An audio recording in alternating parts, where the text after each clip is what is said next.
¿Cómo le va? Les saludo a todos ustedes con afecto y agradecido de que seguimos adelante para revisar este libro que escribí, El Mensajero Supremo de Dios, para aclararles más, para insistirles en lo que es la evangelización,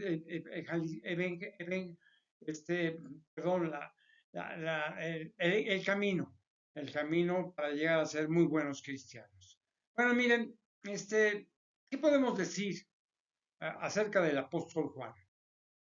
Un apóstol preferido por Jesucristo, por alguna razón habrá tenido Jesucristo en hacerlo. O sea, Juan fue un apóstol joven que lo eligió Jesucristo al lado de su hermano a Jacobo. Nada en particular, excepto, pues quizás porque era bondadoso y soñador, inexperto y sorprendido con los acontecimientos. Era muy joven. Dada su juventud, no se encontraba capacitado para elaborar una narración tan delicada, con tantos detalles ordenados, mostrándonos un esquema muy estricto que presenta algunas contradicciones y que nos pueden hacer dudar de su veracidad, o sea, de que él lo haya hecho. Escribir algo tan importante como si fuese el único que estuvo al lado de Jesucristo significaría alta soberbia o alta candidez. El Hijo de Dios no escogió al azar para ver qué surgiría de la actuación de sus discípulos, porque creo imaginar que a esta narración piden ello, o sea, lo han incorporado algunas modificaciones del original en hebreo, que seguramente ya no existe o concurre en partes aisladas. O sea, no olvidemos que han pasado pues, más de 2000 años de lo sucedido, 20 siglos que se dice fácil de cómo manejar la información recibida, respetada, modificada o manipular la información. O sea, solo Dios lo sabe finalmente. Por lo pronto, pues me quedo con la última revisión que le comentaba, la de Cipriano de Varela, o sea, del 1600 a 1600, hace muchísimo tiempo. O sea, para mí, en cuanto a términos de numerología, pues suma 7 y eso me da un valor muy especial. En la relación del Evangelio según San Juan, encuentro palabras o frases que surgieron de alguien que pensaba mucho en su elaboración o significado. Por supuesto, dudo que el Hijo de Dios lo haya comentado de la manera como se narra. O sea, en algunos pasajes sí, pero no en todos. Cuando se lee a San Juan, muchos cristianos pueden pensar que se trata de Juan el Bautista o algún otro discípulo. O sea, hubiese sido importante aclarar esto desde el principio, aún por el apóstol Juan, ya que él era el narrador de lo que observó y responsable de ese evangelio. Quien toma una Biblia y lee el verbo encarnado, o sea, no entenderá de inmediato, excepto por una correcta explicación teológica de que se trata de la segunda persona de la Santísima Trinidad. Eso es lo que significa, o sea, encarnada en Jesucristo. Miren, Trinidad quiere decir unión en tres personas distintas que forman un solo Dios. O sea, Dios el Padre, el Hijo y el Espíritu Santo. O sea, de acuerdo a la religión católica.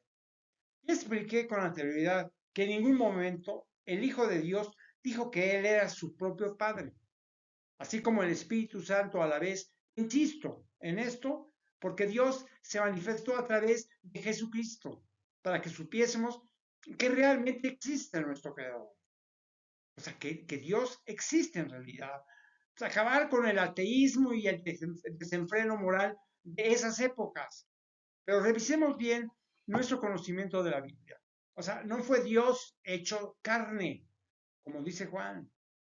Cuando narra lo que expresó Juan el Bautista del Hijo de Dios, dice, este es quien yo decía, el que viene después de mí, es antes de mí, porque era primero que yo. O sea, esto está en Juan número 1, versículo 15. Otra frase que, o sea, que tiene sentido y que posiblemente nadie se enteró de ella más que Juan, es lo que también expresó Juan el Bautista. O sea, esto lo dijo Juan el Bautista. La ley por medio de Moisés fue dada, pero la gracia y la verdad vinieron por medio de Jesucristo. Esto lo pueden encontrar en Juan 1, versículo 17. Surge aquí la primera contradicción de Juan, el apóstol, de quien se le escribió o lo modificó posteriormente. Cuando dice, a Dios nadie lo vio jamás, por favor. O sea, Moisés o eso. Esto lo pueden encontrar en Juan número 1, versículo 18.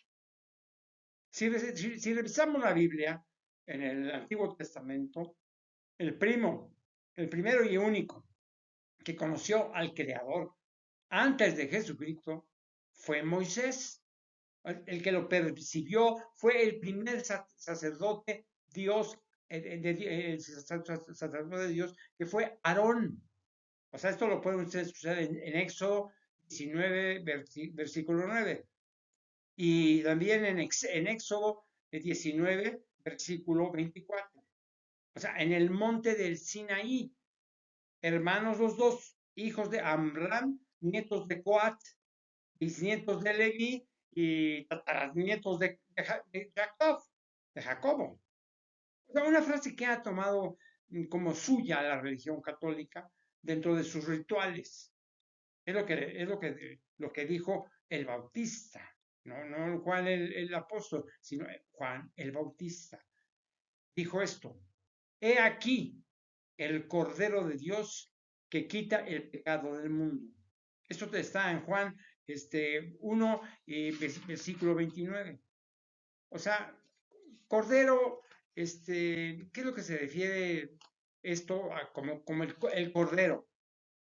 El Cordero, por lo que se refiere al ritual anotado en el Antiguo Testamento.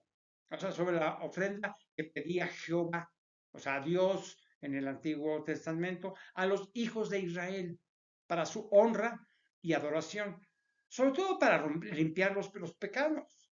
O sea, o alguna persona, o sea, pecare por lleno, por hierro o equivocación en alguno de los mandamientos de Jehová, sobre cosas que no se han de hacer o hiciere alguna de ellas. Esto lo pueden encontrar en Levítico 4, versículo 2. Esto es en cuanto a las ofrendas por el pecado, así como del sacrificio por la culpa de las consagraciones y del sacrificio de paz. Esto lo pueden encontrar en Levítico 3, 4, 5, 6 y 7. En todas ellas, Jehová indica a los hijos de Israel que utilicen ganado vacuno u ovejuno.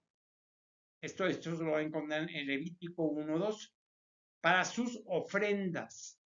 Aunque señaló el narrador bíblico en el Antiguo Testamento que se utilizarán becerros, pues, a lo que concluyo que la utilización del término cordero, o sea, se le ocurrió a Juan y no a Jesucristo, como un recurso tecnológico, o sea, tomando al Hijo de Dios en su sacrificio de amor, comparándolo como un animal irracional, resulta ser un cordero al matadero sin oponer resistencia.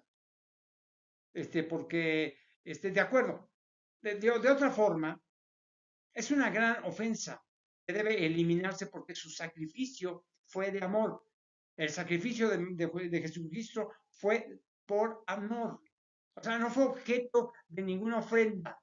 Y después porque no se sacrificó por todo el mundo. Si no lo he dicho tan claramente, se lo voy a repetir. Porque Jesucristo no entra al sacrificio y a la muerte por todos los que hemos nacido hasta ahora, ¿no? No, fue por la tribu de Israel, o sea, los judíos en ese entonces. Miren, Jesucristo vino al mundo a decirnos primero que existe Dios. Padre. Nos vino a advertir de los mandamientos y ordenanzas de su Padre, lo que él consideró como reglas morales y de actuación dentro de un sentimiento puro y amoroso. Jesucristo se sacrificó con su muerte para limpiar los pecados de los hijos de Israel. Nada más, no por nosotros. Se sacrificó por los hijos de Israel.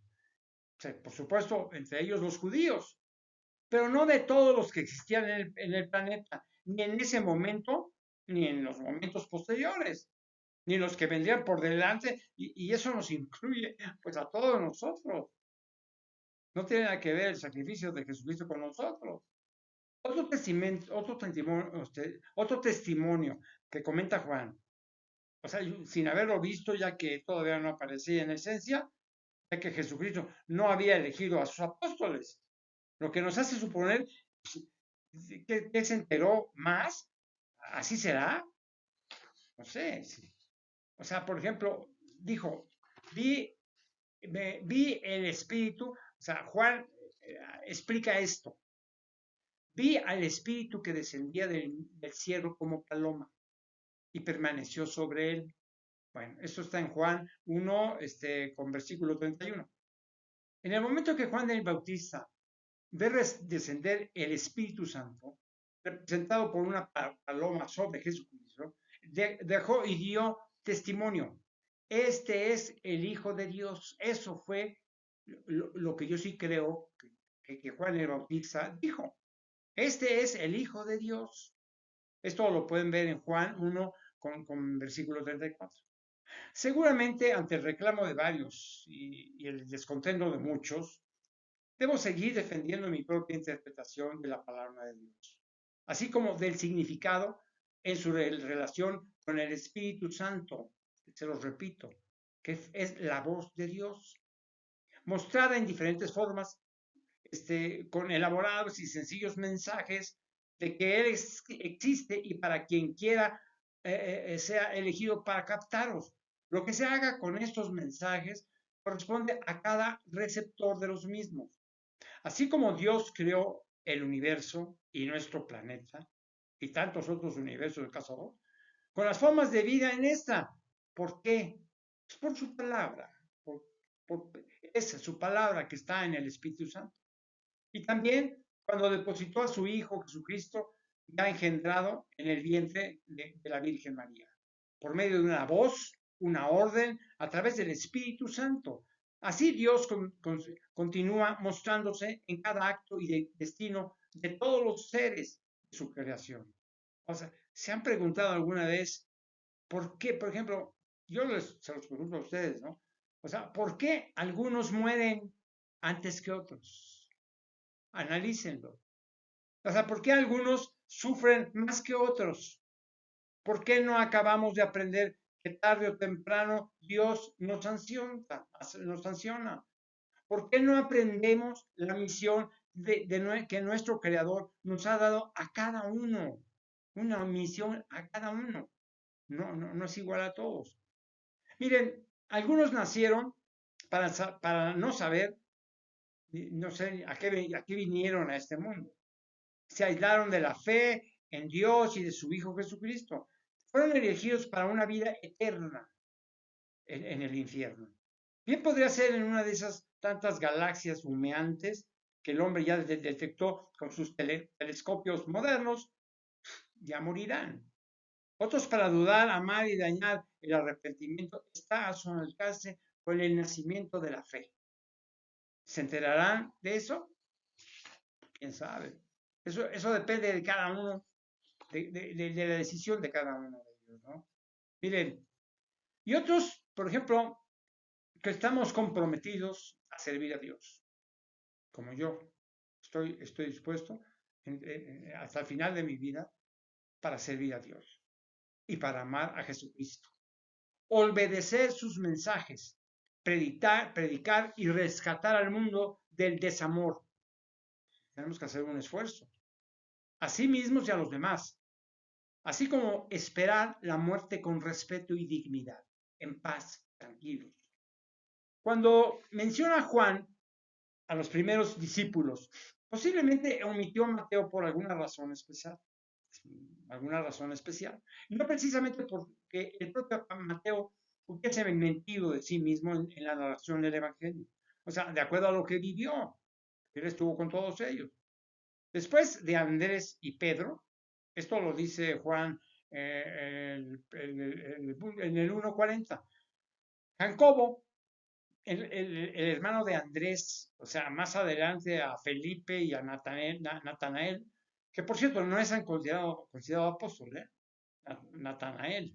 Bueno, esto lo menciona Juan en este artículo 1, versículo 43 al 45.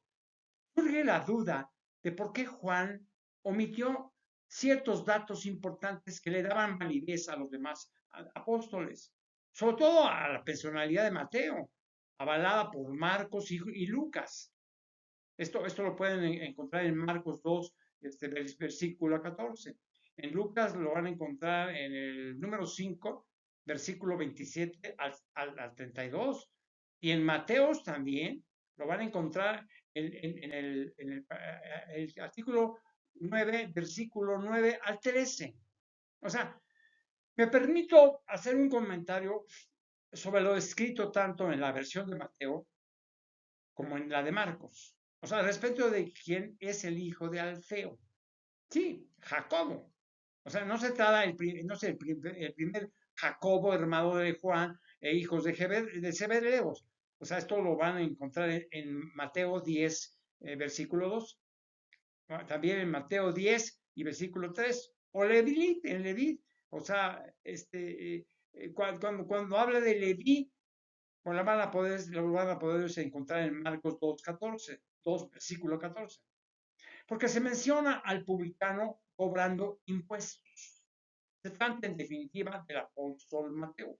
Que algún día se aclaré, bueno, más bien, no sé, creo que algún día aclaré esta confusión acudiendo a los viejos y antiguos escritos, o sea, de los primeros documentos en hebreo o arameo, porque el nombre de Leví es sugerente al padre, es sugerente al padre de la comunidad de Israel, Leví, de donde proviene, como les decía yo, la Virgen María. Entonces yo me pregunto, ¿sería Mateo descendiente de esta línea de sacerdotes que vienen de Moisés, Aarón? ¿Se tratará de un indicativo o un mensaje de algo más importante de lo que se ha considerado? Posiblemente. Así lo siento. Por otro lado, no comprendo que Juan en su versión del Evangelio olvidara algo tan importante como lo que dijo Jesucristo sobre dónde recostaba su cabeza. Así lo dijo. Juan nos dice que los discípulos le preguntaron, ¿dónde moras? O sea, ¿dónde descansas? O algo así. ¿Dónde vives? Le preguntaron, ¿no? Y que los llevó a donde vivía. Esto lo van a encontrar en Juan, en artículo 1, versículos 38 y 39. A mí me pregunto, ¿qué pasó con lo que nos narró Mateo al respecto? Sobre todo cuando dijo que Jesucristo, fue muy claro, Jesucristo, al establecer todo esto. El Hijo del Hombre, como dijo Jesucristo, el Hijo del Hombre no tiene dónde recostar su cabeza. Eso lo dijo Jesucristo. Por eso se los repito. Esto lo van a encontrar en Mateo 8 con versículo 20. Versículo 20. Juan relata que el Hijo de Dios toma como su apóstol a Felipe. Eso lo sabemos por Mateo. Pero Natanael, ¿de dónde salió Juan al mencionar a Natanael como apóstol? O sea, ¿cómo surge este personaje surgido de haberse encontrado bajo una higuera? Todo lo van a encontrar en Juan 1 con 48. De acuerdo a Juan, el Hijo de Dios fue capaz de decir para él, De aquí en adelante veréis el cielo, o sea, es lo que dice Juan, ¿eh? En su evangelio. De aquí en adelante veréis el cielo abierto y a los ángeles del cielo que suben y descienden sobre el Hijo del Hombre. Esto lo dijo Juan en el artículo 1, versículo 51. En las bodas de Caná, por ejemplo, Juan nos describe una situación que contradice lo narrado por Mateo. O sea, respecto a lo que dijo Jesucristo, sobre todo sobre la Virgen, cuando habló de la Virgen María, de sus hijos. Aunque yo lo ilustré con anterioridad, ya se los comenté. O sea, de acuerdo a él, expresó el Hijo de Dios como, ¿qué tienes conmigo, mujer? Cuando la madre de Jesús de Nazaret le dijo, ¿no tienen vino? Esto te lo van a encontrar en Juan 2, versículos 3 y 4. En las otras versiones del Evangelio nunca se comenta este hecho, pensando sobre todo que de acuerdo a Juan, estaban todos sus discípulos, o sea, los apóstoles, reunidos porque fueron invitados. O sea, esto lo menciona Juan, parece que en el 2, versículo 2. Que recordemos nuevamente lo que Jesucristo dijo respecto a la Virgen María y de los hijos de esta con José. Eso también lo van a encontrar en Mateo, artículo 12 y versículo 48 y 49. Pensando también que de acuerdo a lo que relata Juan, se trataban de las primeras señales. O sea, no entiendo entonces por qué los narradores del Evangelio nunca se enteraron de este evento tan significativo. Cuando Juan lo apunta en el 2 con versículo 11. Solamente para terminar este apartado, tanto Mateo como Lucas hacen mención de la estancia de Jesucristo en Capernaum, después de que los apóstoles fueron confirmados por el Hijo de Dios y aleccionados en sus tareas espirituales. O sea, mucho después de varios milagros que ya había realizado de Jesucristo. O sea, miren, bueno, voy a mencionar algo de eso.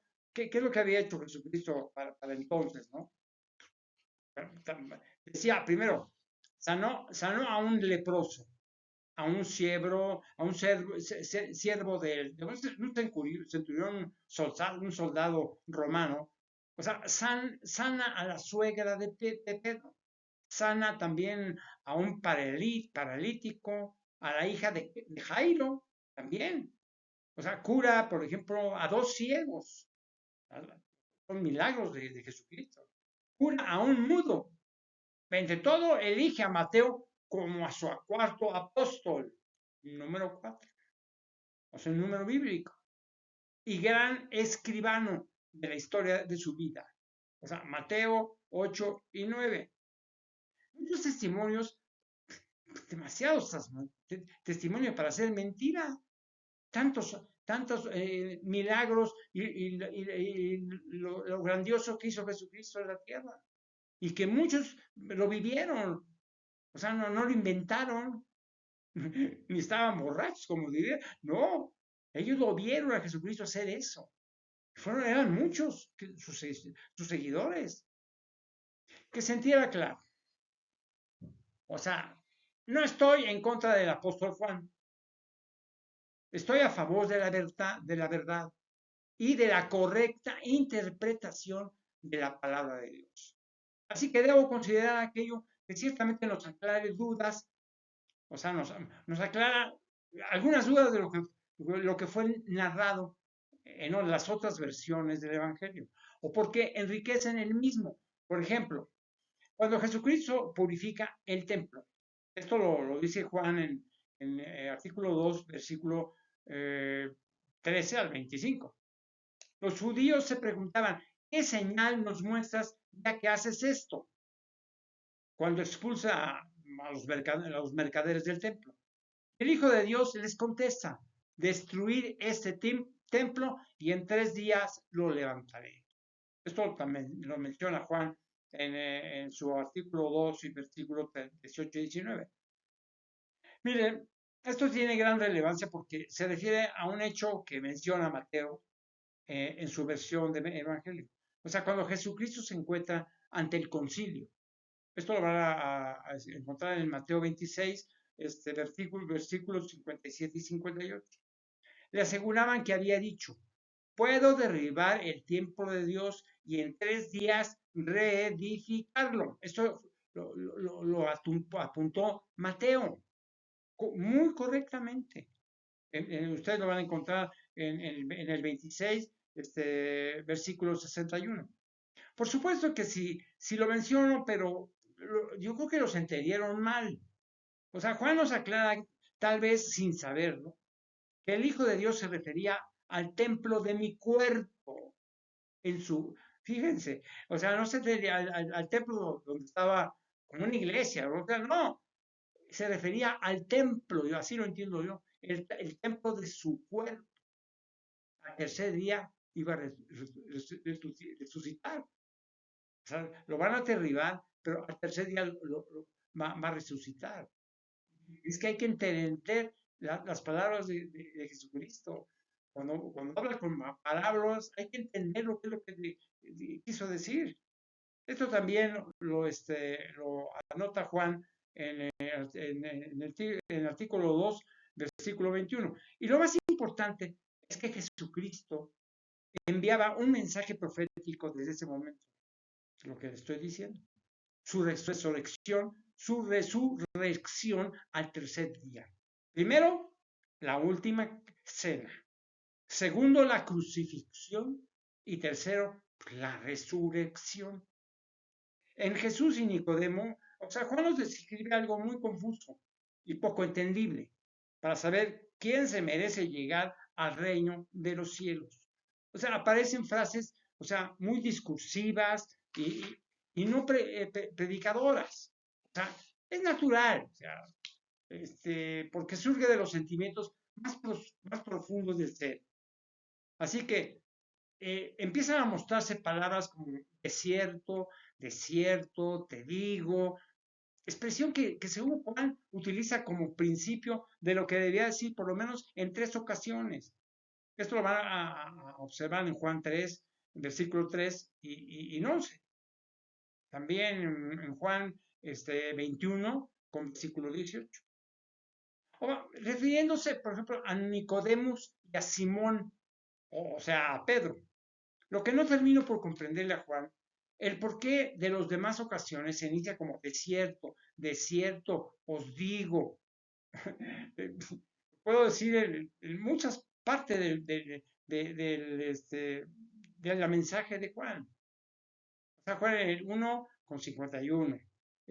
También en el 5, entre el 19 o 24 hasta el 25 de su o sea, de todo lo que él escribió. Por ejemplo, también en capítulo 6, versículo 26, 32, 47 y 53. También lo escuché en el artículo 8, versículo 34, 51 y 58. También en el 10, el primero del 10, y también en 12 con 24, o sea, muchas ocasiones, o sea, fueron tanto como 23 ocasiones en donde él decía desierto, desierto, os digo, o sea, como una muestra de lo que comento. Esto nos indica que existe un orden preestablecido en la estructuración del contenido. Y aunque realizaré observaciones conforme avance en la reflexión necesaria en la que he caído del Evangelio, según San Juan, es importante, sin embargo, advertirles que utilizó mi mayor, o sea, que yo utilizo mi mayor objetividad en el análisis y comparación con las otras versiones para no ser indebido. O sea, yo no digo que es el único que hizo un evangelio. No, fueron 4. Entonces yo los comparé, ninguno repitió lo mismo, excepto Juan. O sea, demostraré si lo que escribió Juan es verdadero a medias. Es falso en un alto porcentaje. Que alguien, algunos o cierta organización cristiana manejó el documento original del apóstol. O sea, para modificarlo y reestructurar, o sea, darle una nueva estructura en la satisfacción de intereses particulares o de un grupo. Lo haré con todo el respeto debido porque la misión que tengo, así lo siento, es la de aclarar las dudas de quienes no creen y evitan siempre utilizar la mentira de algunos hechos o frases que no dijo Jesucristo. O sea, para confundir a los creyentes de noble sentimiento y de sencilla disposición, estableciendo que la verdad absoluta se encuentra nada más en el Evangelio según San Juan para lograr ser buenos cristianos. No basta que nos digan los sacerdotes o pastores que la verdad se encuentra en lo que aprendieron en el seminario o en una capacitación pastoral de varios años.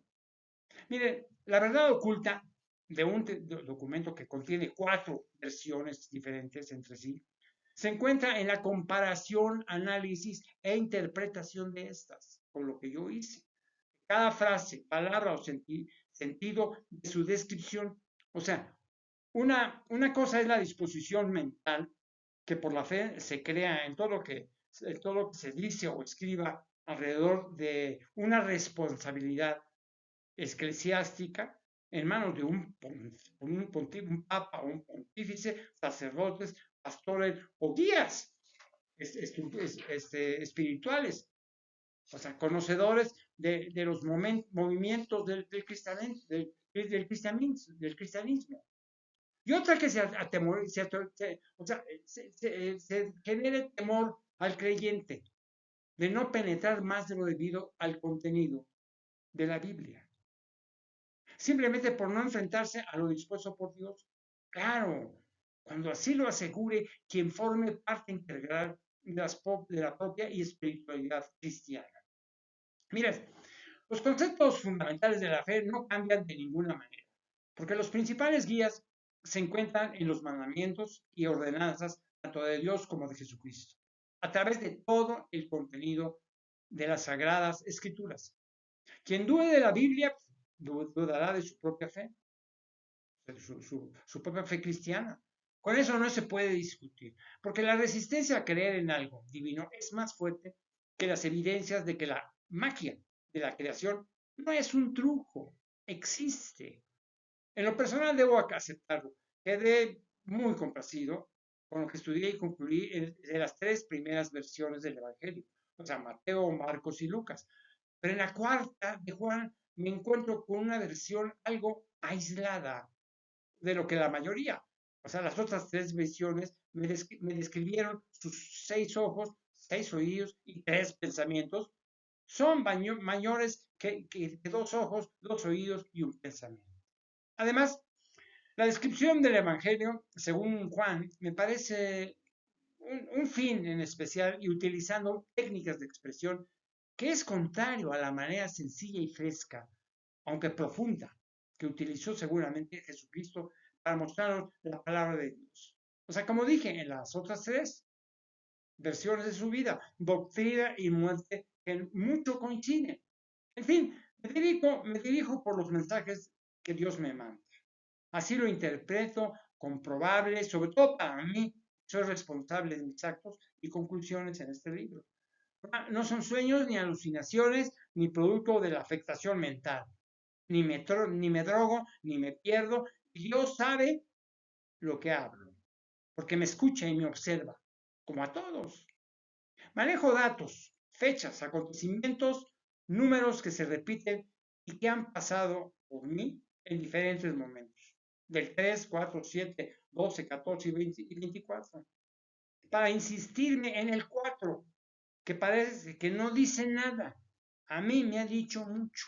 Lo entiendo como una encomienda sobre un trabajo intelectual, una misión espiritual llena de fe, analizar y llegar a conclusiones. O sea, no solamente en las otras 3 versiones del Evangelio, sino sobre todo en este 4, o sea, este Evangelio 4, del cuarto apóstol. O sea, como lo menciona en secuencia Mateo, dentro de su versión en el Evangelio. O sea, Pedro, Andrés, Jacobo y Juan. O sea, esto yo no lo estoy inventando, ¿eh? Ustedes revíselo en Mateo 10 con versículo 2. Ahí lo dice Mateo, porque él estuvo presente.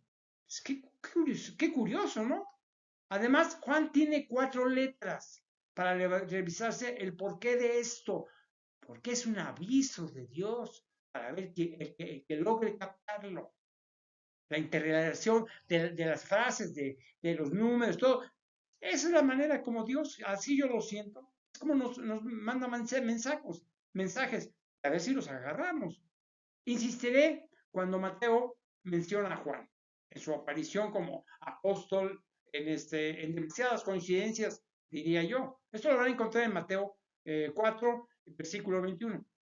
Miren, al final de este libro, les detallo las circunstancias que me han llevado a la fe y el entendimiento de sentirme afortunado, pues por contar con la oportunidad de captar mensajes a través de los hechos y circunstancias.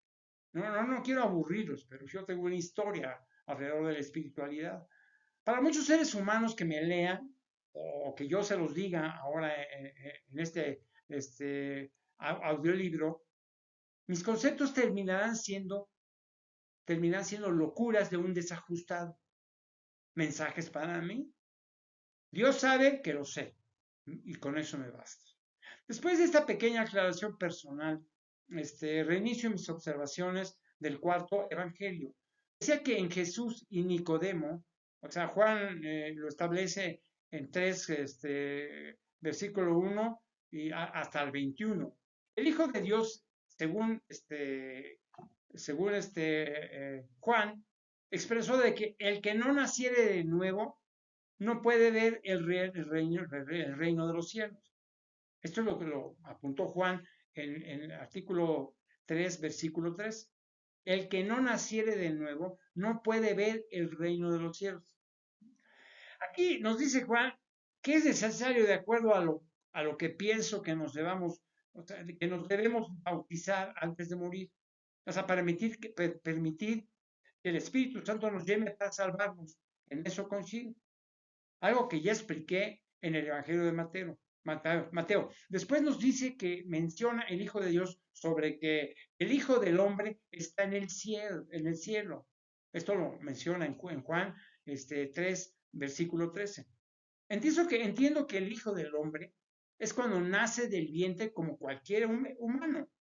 Si en algún momento lo pensamos, antes de que el Espíritu Santo enviara al Hijo de Dios a la tierra, que es algo que nunca expresó Jesucristo.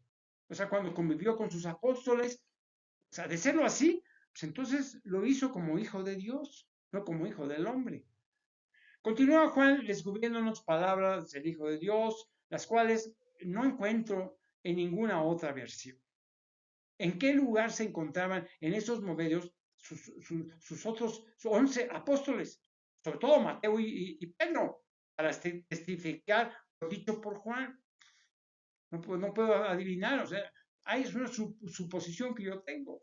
Bueno, me voy a continuarles en el próximo audiolibro para continuar con mi opinión alrededor de Juan, como con su libro y con lo que nos dejó dicho en su versión tan importante, donde nos presenta una posibilidad de cómo se sucedieron las cosas, ¿verdad? En este evangelio, en el evangelio de Juan. Pero nos vemos entonces el siguiente. Les agradezco mucho su atención y les invito para que sigan adelante con esto. Es algo realmente complementario a lo que yo les dije, no en mi propia voz, sino por escrito. Pero esto es muy completo, porque es el libro completo que yo escribí sobre el mensajero supremo de Dios. Dios los acompañe, que Jesucristo y Dios que los bendiga. Estén muy bien.